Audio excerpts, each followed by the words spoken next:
Why, hello, this is Rogueblades, and we will be getting our daily fix of Monday Night Combat with the Assassin on Ammo Mule Arena today. This game was not the best game for me. I think I ended up pulling like a 3 KD overall.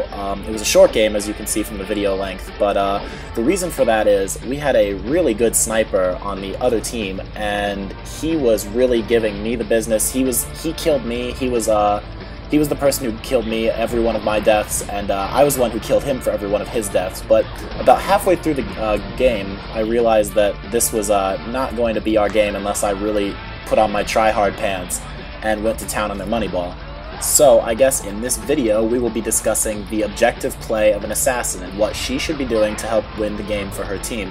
As a lot of people know from pub play, or maybe you've done some scrims or whatever, the assassin is one of the few classes in the game that can single-handedly win the game the second the Moneyball drops. She has the ability to get behind enemy lines, and if she has juice, her shuriken launcher can kill the Moneyball in about 11 seconds.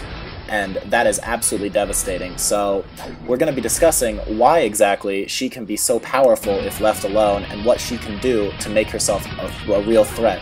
But beforehand, this is that sniper, Alpha Kazor, I think his name was.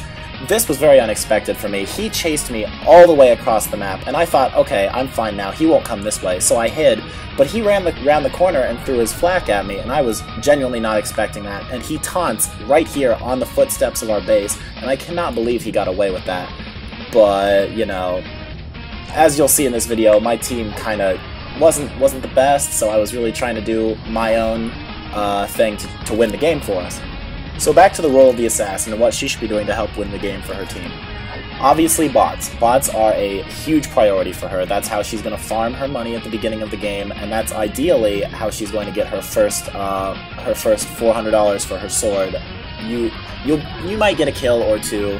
Oh, this was a bad decision. There was way too many people, and I charged in to try to kill the guy in the back, and they definitely saw me. So I almost quit there too. I was a little upset because, you know, if you die a lot at the beginning of the game, it can be really disheartening, especially if you don't feel like your team is anywhere to be seen. But anyway, back to it. Like I was saying, with the dagger, you're ideally going to want to be farming bots until you get your sword. Now, you might get a kill or two, and always remember, if you get 2 grab kills, just taunt twice, and that's all the money you need for your sword. But otherwise, you're going to be left killing bots, and that's completely okay because, you know, it's your job anyway. You should really be doing all you can to keep the bots down from the second the game starts.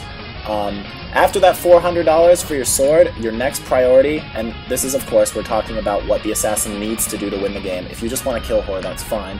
But if you want to win the game for your team, the next thing you should do after getting your sword is get juice. Getting juice is the most important thing you can do. So that means no dying. Dying is very much against the rules at that point. You want your first $500 or your first juice, and you want it soon.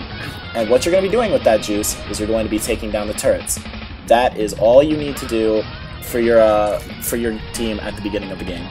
And once again, you see that damn sniper got a headshot on me, and that was also very irritating because, I mean, did you see it? I was stealthing and jumping, and I am an assassin, so I do have a very small frame class-wise. So obviously I was a little upset, and now I see our Moneyball is down, and that is very upsetting because since Product Update 8, basically when your Moneyball goes down, you lose.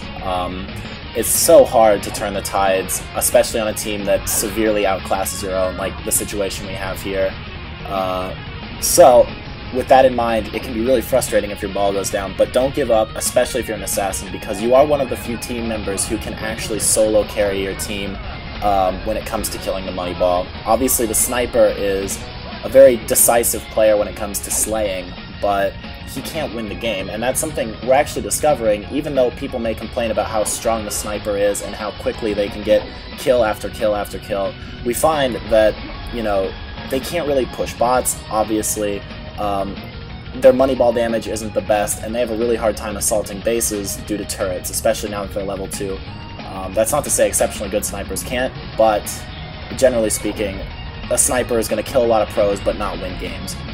And we see in this game in particular, I was trying to kill her, and you'll see at a point, there is one point, and that's when I grab the Annihilator, which is something else we'll talk about, where I just decide I'm not going to win this game based on killing. My team is severely outclassed. We don't have it in us to win in a straight deathmatch scenario like a lot of pubs end up being.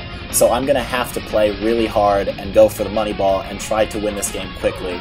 And you'll see that that's what happened. Oh, that back grab was a little risky. That support definitely could have killed me. And that was stupid too, just running up to him. But I got away fine. And I'm going to spawn some gremlins, which can be helpful, especially with dealing with snipers, because if a gremlin runs in, that can be the distraction you need to get close. But anyway, so this was a good play as well. You see how that sniper saw me, the good one, and so I decide I need to get away. And in order to do that, I do something a little non-traditional, which is jump over the dead zone. And my gremlins actually damage him and soften him up so that when he comes up to me, I can finish him with face grab. And of course, get the taunt, because snipers piss me off, especially good ones, so whenever you kill a good sniper, it's almost like you have to taunt. But, so, back to the objectives. I am right now just desperately trying to get in. I'm trying to kill bots. I'm just trying to be helpful. I feel like I'm fighting a losing battle already because our Moneyball has already taken damage, and I know that I'm basically the only one on our team carrying any weight.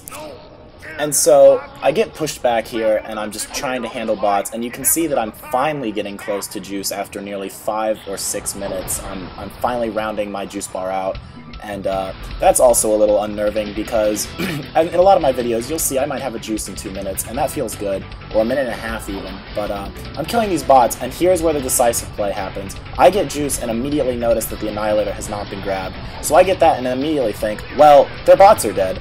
I'm gonna go over here. And I disable this, which is a really good play, because then none of our bots will take damage, and they have a free shot to the Moneyball. So that is super important. If you can set up something like that in any game you might be playing, that is huge, because that is a 1-2 punch that is almost always going to get their Moneyball down, unless the other team is really, really, really on the ball, as it were. And I got ejected, but on this map, being hit by the ejector might not be a big deal as long as you position yourself right, which I intentionally did because I saw the sniper up there. And so now I am frantically trying to get back to their Moneyball before the fields go back up. I was lucky that one teammate was actually useful enough to keep it down for me. And this is what you want to be doing as an assassin. Maybe 3 to 4 shuriken shots, as much as you can really get for being safe, and then you move somewhere else and you just repeat this strategy until you have juice, because it's going to keep their Moneyball down. You're not trying to do damage to it, you're just trying to keep it down and stall until you have a juice, which will absolutely decimate it. So I am just moving back and forth, being very try-hard about it, trying to position myself in any and all positions that are as safe as possible where there aren't people. And remember, there is no damage fall for your shuriken launcher, and it's always going to go in a straight line, so you can be as far away as you want as long as you can hit the Moneyball safely. And I am finally about to get another juice. I decide to fill it up on this level 2 turret. I had no intentions of killing it, I just wanted to use it for the juice. And now I position myself here, which is a really popular spot for assassins. And this is the final run on the Moneyball, and this was a comeback. This was something that I've seen maybe once or twice since Product Update 8. Very, very difficult to do, just because momentum is something that is almost impossible to switch once it's been turned one direction. But anyway, I hope from this video you could see how powerful the assassin really, can be for a team and how useful she can be. I know a lot of people complain that she's been undertuned for a while now. I really disagree. I think she's still a very important part of the team. She is clearly still a Moneyball and bot destroyer. And if you can set up the scenario that I had with the Annihilator and Juice all at once, that can be a really powerful play that you can use to dominate almost any team, no matter what skill they might be. So I hope you learned something, and I hope you had a good time watching. And until next time, it has been my pleasure, and it has been Rogueblades. Stay sneaky, everybody.